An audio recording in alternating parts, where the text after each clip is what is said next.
الله أكبر الله أكبر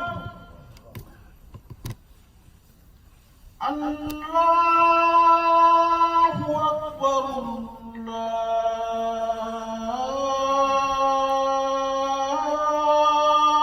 الله أكبر أشهد أن لا إله إلا الله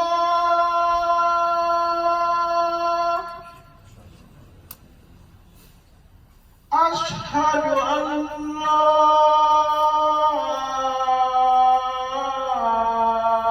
إله إلا الله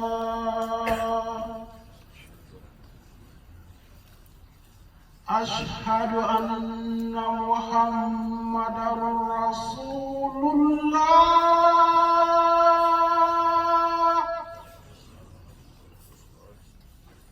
أشهد أن محمدا رسول الله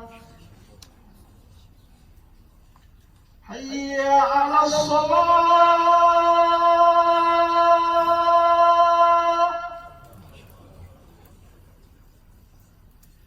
حي على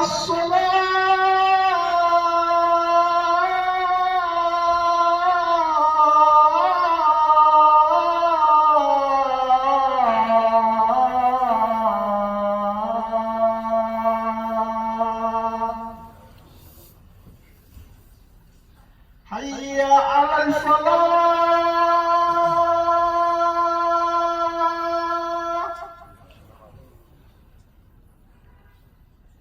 حي على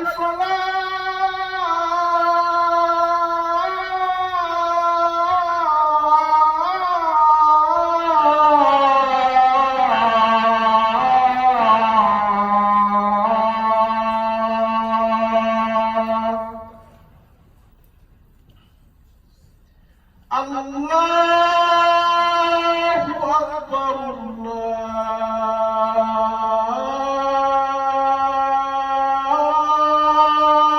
الله أكبر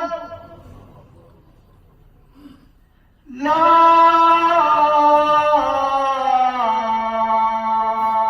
إله إلا الله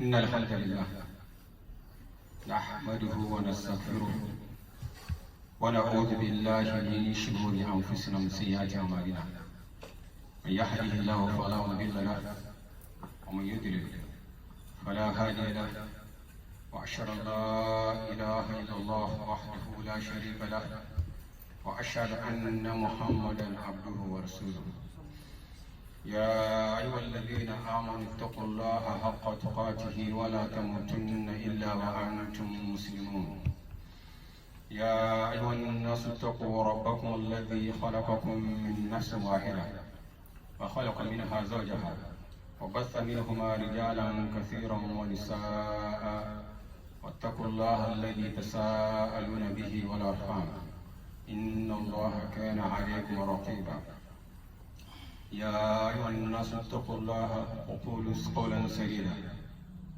يصلح لكم أعمالكم ويغفر لكم ذنوبكم ومن يطع الله ورسوله فقد فاز فوزا عظيما أما بعد يقول الله تعالى في كتابه الكريم بعد أعوذ بالله من الشيطان الرجيم بسم الله الرحمن الرحيم ولنبلونكم بشيء من الخوف والجوع ونقص من الأموال والأنفس والثمرات وبشر الصابرين الذين إذا أصابتهم مصيبة قالوا إنا لله وإنا إليه راجعون. وفي الحديث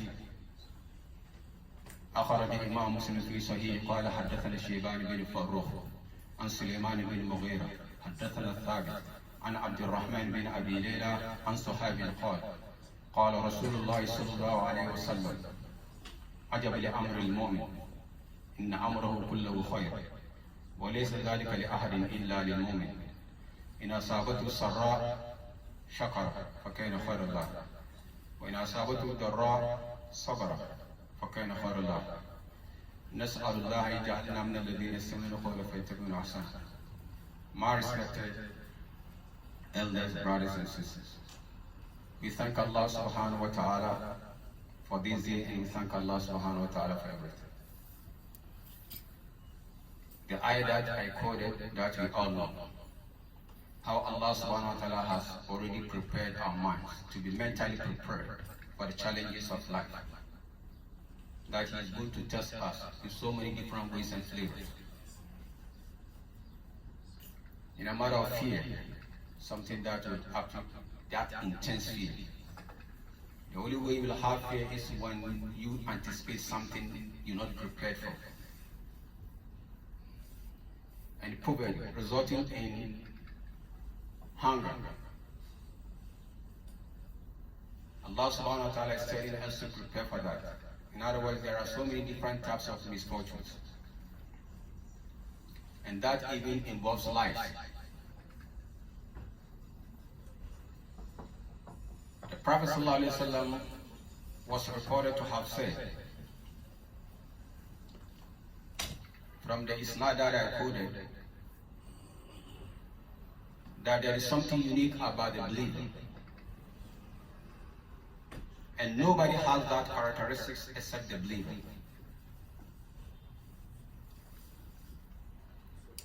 If something that is good befalls him, he appreciates it and thanks Allah subhanahu wa ta'ala, and it becomes good for him.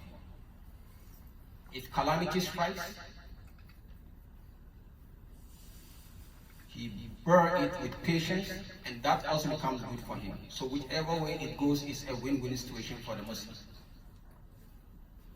I've already laid this forward because I want us to talk about depression. Depression is sometimes things that we don't want to talk about. We don't even want to think about it, or we want to gloss over it. But it's a reality. Even the ayah that I quoted, and throughout Al-Quran, Allah subhanahu wa ta'ala has actually prepared our minds that things will not go the way we want. And it's actually good for us.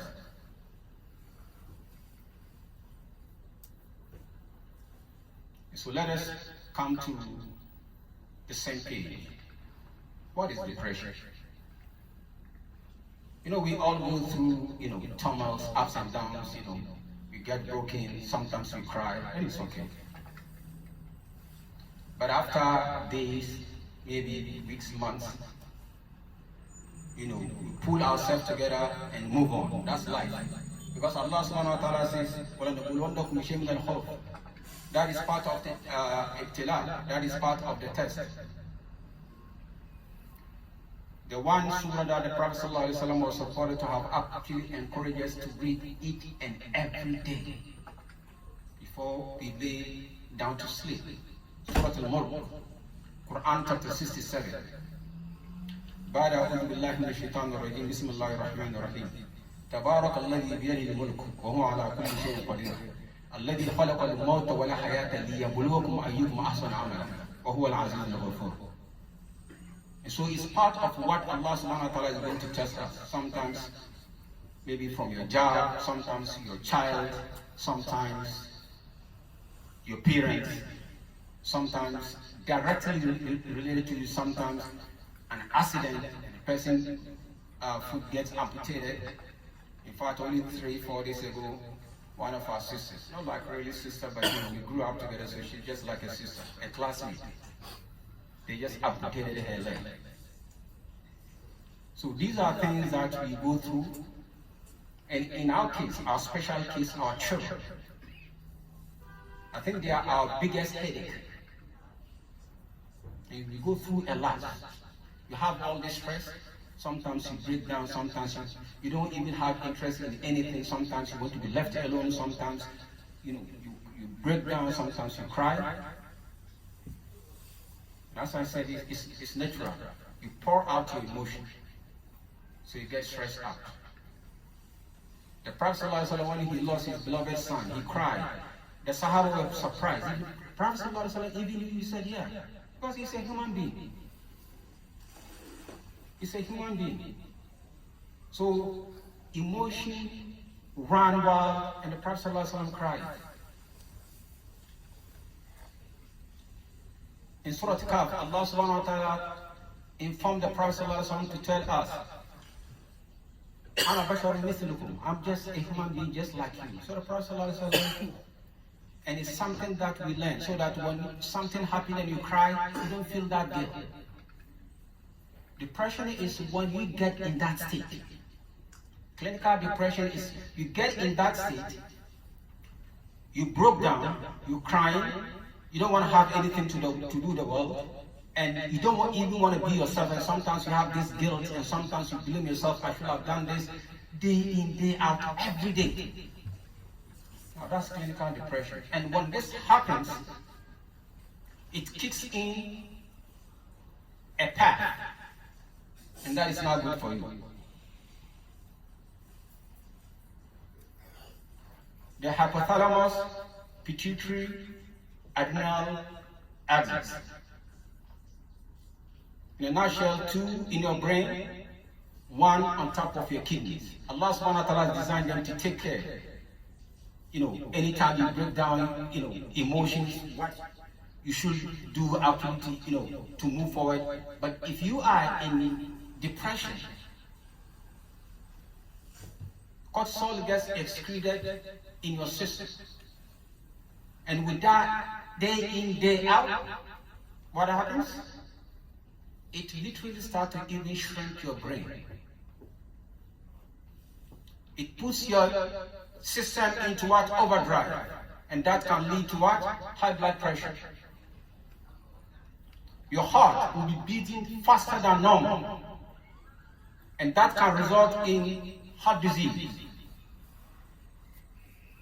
And now with your brain shrinking and your heart beating very fast, and you're not in the mode of talking to anybody, you don't want to, associate, you don't want to be yourself, now that's a disaster. And that's why Allah subhanahu wa ta'ala has given us the solution. الَّذِينَ إِذَا أَصَابَتُمْ مُصِيبَةٌ قَالُوا إِنَّا لِلَّهِ وَإِنَّا إِلَيْهِ رَاجِعُونَ. That anytime things befall them that they don't like, they return back to Allah subhanahu wa ta'ala. They ask Allah subhanahu wa ta'ala's help. They know this is coming from Allah subhanahu wa ta'ala as a test. So that is enough for them to what? Gather themselves up. And they read throughout Al-Quran. You can't find one prophet in the entire prophets. You can't find one prophet that found life easy. Life was very easy going. When he came, subhanallah, mashallah, assalamu alaikum, I've come to actually tell you that Allah subhanahu wa ta'ala is one, we should worship him. The people are saying that, mashallah, Allah Akbar, let's go. No. Each and every prophet faced a problem. In fact, a big problem. So that becomes a template. So that if it befalls us, we don't ask, why me? Like one of our sheikhs, he said, sometimes then the person will be asking, why me? But why not you? In trying to counsel this sister that got one of her feet, subhanAllah, amputated, I said, while it's disheartening, it could be that it's actually good for her. I wanted to look at it from a different perspective. It could be that Allah subhanahu wa ta'ala, in advance knows if Allah subhanahu wa ta'ala will just leave her like that, she'll be going to some place, she'll be involved in an accident, and she's not going to lose her foot, her head. Now if you don't have your head, then you don't have you, you're dead. So why not then Allah subhanahu wa ta'ala cripple you at one place, but something that you see, subhanAllah, I've got my foot amputated. If you look at it from different angle, it could also be good for you. Now if I write 16 in my hand, 16, And if I abducted you and asked you what is this, you say that is 91. So who is right and who is wrong? We both right. It's the perspective, it's the way you look at things. The Prophet ﷺ broke down. The Prophet ﷺ was insulted. The Prophet ﷺ was abused. The Prophet ﷺ was physically attacked. When the Prophet ﷺ mentioned about this time, what the Prophet ﷺ was reported to have said, "Inna Allah zawali al-ard, fara'aytu masharikaha wa magharibaha." What was the response of his people? They said, "Now you are out of your mind." The Prophet ﷺ was telling them about something they couldn't process. That Allah subhanahu wa ta'ala has actually zoomed the world to me. And I can see the east and the west. You live in Saudi Arabia. You live in Mecca. You don't even know what is happening in Medina. And now you're telling us that the possibility of seeing something live in Europe, live in Africa, live in Australia. Now you must be insane. And that resulted in them attacking the Prophet ﷺ. But is this reality or not? Right now, I remember the first time, I connected, my brother actually connected us with my mom. She took the phone and she was looking at her son, and I was looking at her. She couldn't believe what was like. This is my son, I'm talking to him like live. And she made a very, very funny comment. And then she appreciated what Allah subhanahu wa ta'ala has done. The knowledge that Allah subhanahu wa ta'ala has given a human being. But because the people of Makkah, because they couldn't process it, they accused him of what? Insanity. Innaka la majnun. You are out of your mind. Innaka sahirun kadhab. You are a magician and a pathological liar. It's not, they didn't tell him kadhib, they said kadhab. That makes him what? A pathological liar. And the Prophet ﷺ was telling them the truth. And so sometimes you don't get things the way you want. And guess what? That is actually good for you. That is good for me. وَعَسَىٰ أَن تَكْرَهُوا شَيْئًا وَهُوَ خَيْرٌ لَكُمْ وَعَسَىٰ أَن تُحِبُّوا شَيْئًا وَهُوَ شَرٌّ لَكُمْ وَاللَّهُ يَعْلَمُ وَأَنْتُمْ لَا تَعْلَمُونَ. Sometimes there are things that we hate. And it will end up being what's good for you. And there are things that you actually love, and it's not good for you. Allah knows best, and we know nothing. As one of our sheikhs said, when you're talking of knowledge of Allah subhanahu wa ta'ala, when you mention knowledge and associate it with Allah subhanahu wa ta'ala, human being cannot take the word knowledge. Because وَمَا أُوتِيتُم مِّنَ الْعِلْمِ إِلَّا قَلِيلًا. Of knowledge we get you just little. Just little. It was only recently, for Allah subhanahu wa ta'ala to actually humble us. It was only recently that even scientists, ophthalmologists, the best scientists in the world, specializing in the eyes, it was only recently that they found something in the eyes that they've never seen before. Not somewhere, no, the eye. And they call it the duous layer. That was the scientist who actually found it out. So of knowledge we know next to nothing. And so if it comes our way, we should actually see how we're going to process it, how we're going to try to go through, solve the problem, and move on. And then it becomes what? Win-win situation. One of our biggest headaches is our children. And anytime you lay out solution, we always say inshallah. But inshallah, which is good, that is corresponding inna alladhina amanu. Inshallah, that is iman. Wa amilu salihat. So you have to actually implement something. That is what is separating Islam from any other religion. Islam is pragmatic, practical religion. If you always say inshallah, inshallah, you're not taking any step, it will still come back haunting us. Because it is the sunnah of Allah subhanahu wa ta'ala, it is the rule of Allah subhanahu wa ta'ala. When Allah subhanahu wa ta'ala says, Ba'da a'udhu billahi minash shaitanir rajim, Inna Allah la yughayyiru ma biqawmin hatta yughayyiru ma bi anfusihim. Allah subhanahu wa ta'ala will never change the condition of a nation, of people, unless they initiate the change. We want Allah subhanahu wa ta'ala to help us, we have to initiate the change. You can't find hadith, even if it's mawdu. Forget about da'if, even if it's mawdu. What the Prophet ﷺ saw the enemies coming, when he just relaxed under the tree, chatting with Abu Bakr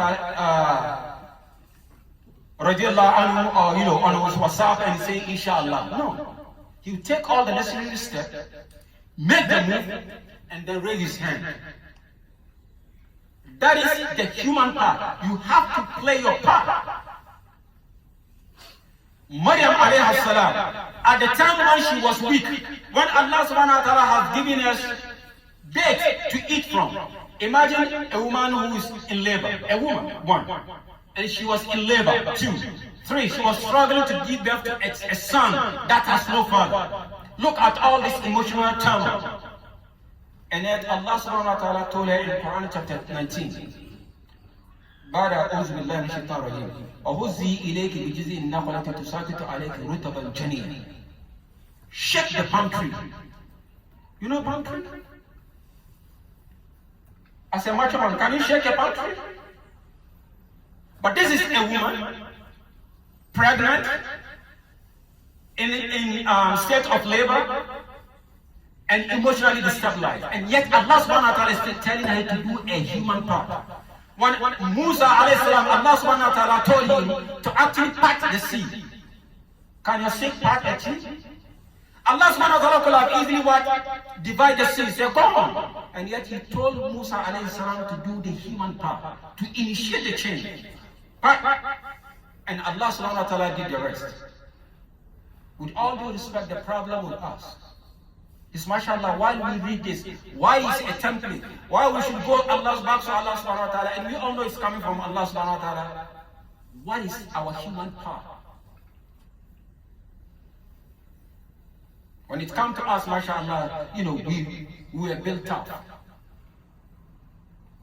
Like your son here who gives Khutba, he said, Daddy, I've studied clinical psychology. And I know when some dramatic things happen in life, you hardly forget it. But when I study your background, you went through this one. How do you manage to cope and you're acting normal? I said it's the coping mechanism. So I'm not worried about us.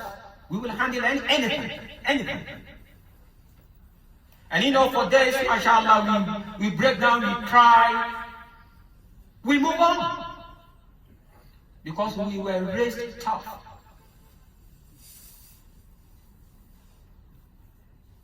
And we have herbs that can, mashallah, actually help, which is the second part when we get into our prophetic medicine. But what about our children? I met a brother, a young man in his late 20s. He used to be one of the most fearsome gang leaders in New York City, a Muslim.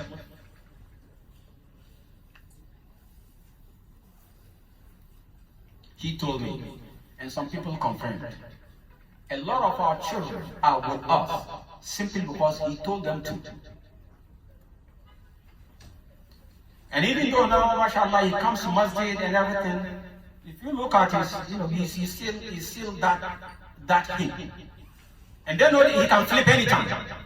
So they're literally afraid of him, like, my parents are not paying attention to me, my parents are not doing this, I want to leave. He said, be patient, stay, I'll find way out. And you can pull up a list of, you ready for this?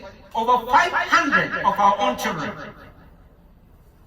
who were following him on those social media things, and anytime they said be patient, they are still staying with us because he told them to.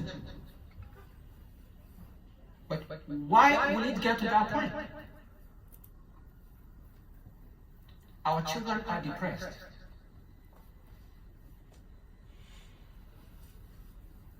They're not stressed out, they are depressed. Imagine a child coming home. Daddy, what happened, my dear? I think I need to see a psychiatrist. What happened? Today the teacher shouted at me. I just got scared. Could you imagine this? Remember when you were back in school? They beat you. They used to beat you and used to beat you. They bite, you bite, they kick, you kick. That's how you grew up. That's not something like bullying. It was part and parcel of what? Part and parcel of our upbringing. And now our kids, some of them are complaining of depression because they get shouted at. Someone told me, my teacher actually used her finger to push me. I'm depressed. She doesn't have the right. Someone said the moment you see your children talking about their rights, this is my right, which means they are going left. Wallahi, we need to have time with our children. This gangster, I won't call him outside, the former gangster leader told me his story. He said, I used to be a very good kid. What pushed me on the street was that my father never had time for me. So I went to the street to get the love. And there's this yo-yo thing, but it won't lead you to good. And so if you don't become friends of our children, someone else will. He said, my father used to throw this verbatim. These are his words, not mine. My father used to throw things at me. Anything that he wanted, the father would buy for him. But the father never had time for him to sit him down. And that is why you see our children asking us questions. It will even cross your mind to ask your dad. This is a different world. Life here is so comforting, it's so cool, that things that you see as a blessing for them, they've taken it for granted. So it's not about that. It's not about you, mashallah, having a chicken or this and for them it's normal. Remember those days when maybe you will have chance for chicken twice a year. Maybe Ramadan, after the 2 Eids. And when you are lucky and you happen to have, your father happen to have a visitor, a guest, maybe they will just have chicken, mashallah, the feet, at least people can fight over it, mashallah. So today you see that as a blessing. To them is what? They don't even like that. And when they see you chewing bones, mashallah, even though you get all the calcium, so this is a different world. They are different species. Let me tell you, our children are different species. The fact that you came from Asia, the fact that you came from Africa, the fact that you came from wherever, it doesn't mean that your children are from there.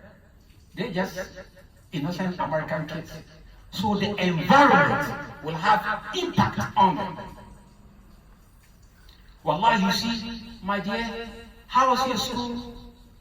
Everything okay? I miss you. You pat them. They cherish that more than anything. Now back home, you expect your father you come to your father, daddy. They don't have time for you, but you survive. So what you think is nothing, to them is everything. It's not the phone that we buy for them. It's not the sneakers. It's actually the human touch. It's the human touch. It's the question. They don't even know that we love them. Wallahi, they don't. I gave a lecture on Islam and mental health. Before I started, a sister, one of our daughters said, please, I have a poem. Can I read it? I said, sure. She read her poem. It wasn't actually a poem. She was actually complaining. It was actually a complaint, literally complaining about her dad. So this is the challenge. We have to go to work. Our time is limited. We have to go to work. We have to put food on the table. We have to shoulder the bills and quote unquote back home. You have all these pressures coming from your fathers, alhamdulillah, your brothers, sometimes even your married sister. Your sister, your own sister, married. Her problem is your problem. So we have a lot. So how do we walk a fine line between, with all these commitments and having that little time with our children? Wallah, that is a big challenge. But if you make it a point, like before they go to school, or when they come from school, before they go, at least I sit them down 3-5 minutes. We talk about something, we joke, we talk about the Prophet ﷺ, we talk about hadith, we talk about someone should read, and one day, they feel good when you let them talk.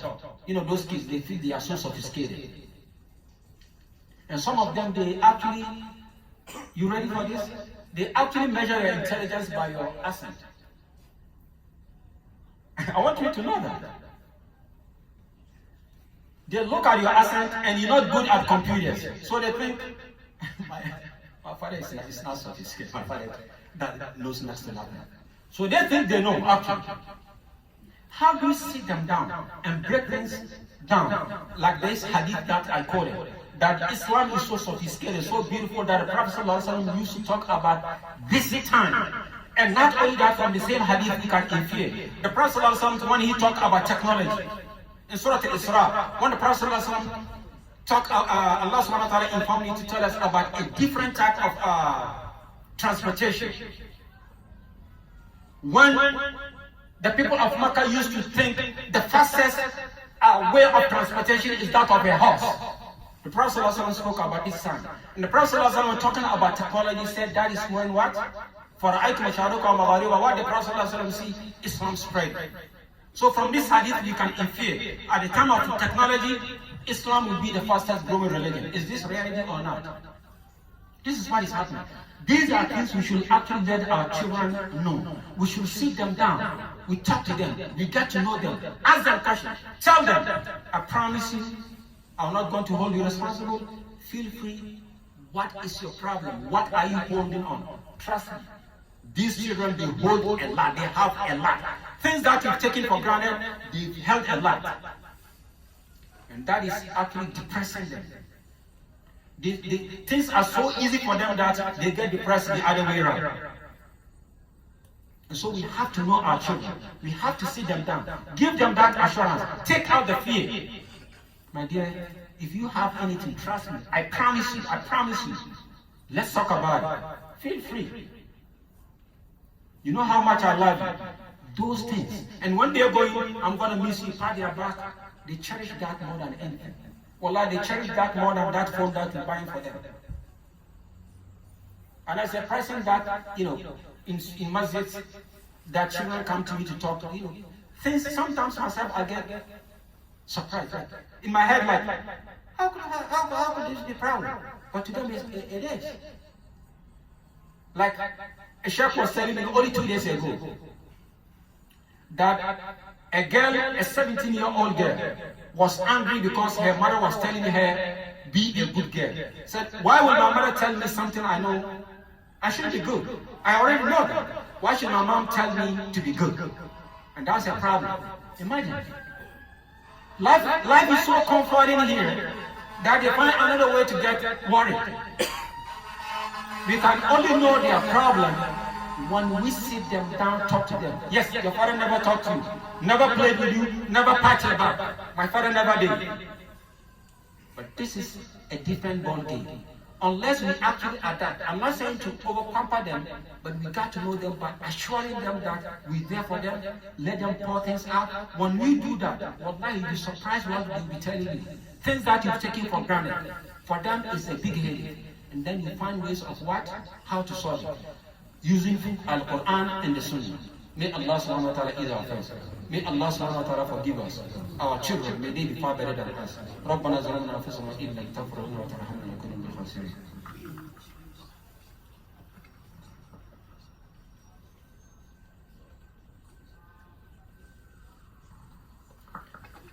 الحمد لله ثم الحمد لله القائل الحمد لله الذي له ما في السماوات وما في الارض وله الحمد في الاخره وهو الحكيم الخبير وصلى الله وسلم على رسول الله وعلى اله الاطهار وصحبه الابرار اما بعد. My respected elders, brothers and sisters,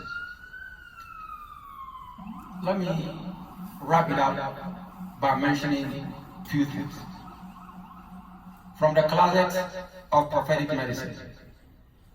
We know, if your doctor approves, we know we have black seed. We have St. John's wort. We have ginkgo biloba for those who don't have blood pressure. All these can actually calm you down. It can deal with depression. And as a Muslim, you have something even more powerful. Allah bi dhikrillahi tatma'innul qulub. And the beauty of midnight prayers. Ramadan just passed has taught us midnight prayers, especially on Mondays and Thursdays when you know that, mashallah, you'll be doing your fasting. You wake up maybe 20-30 minutes early. You recite. You ask Allah subhanahu wa ta'ala for forgiveness. You ask Allah subhanahu wa ta'ala to actually help us protect our children. And it's extremely important to actually create the environment. The only way we can create the environment is to have our own charity school. Let us think of how to have our own charity school. I'll talk to Imam here. We've initiated something we call $1 program.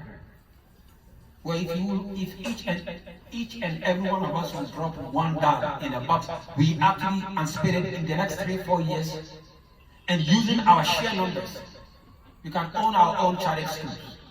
When we create the environment, our daughter turns here, she sees another sister, another girl with hijab, the other one with hijab, and the brother looks, mashallah, this one has kufi on, he's well dressed. So there is no this peer pressure, whereby our children dress nicely, and when they go to school, they take it off because they don't feel comfortable. The environment is not conducive. Well, then we have to create the environment ourselves. Inshallah will not work. And our children, wallahi, they are in emotional turmoil. Unless we sit them down and talk to them and find ways out, teach them about Quran and ask dua, wallahi, we'll be missing something big. Depression with us, alhamdulillah, we can go through. I trust brothers, we've gone through a lot. Our children are something else. But unless we sit them down and ask and give them the assurance that we're there for them, wallahi, we will not know that. May Allah subhanahu wa ta'ala ease our affairs. May Allah subhanahu wa ta'ala forgive us. ربنا آتنا في الدنيا حسنة وفي الآخرة حسنة وقنا عذاب النار. رب اغفر وارحم وأنت خير الراحمين. قوموا إلى صلاتكم ورحمة الله وبركاته.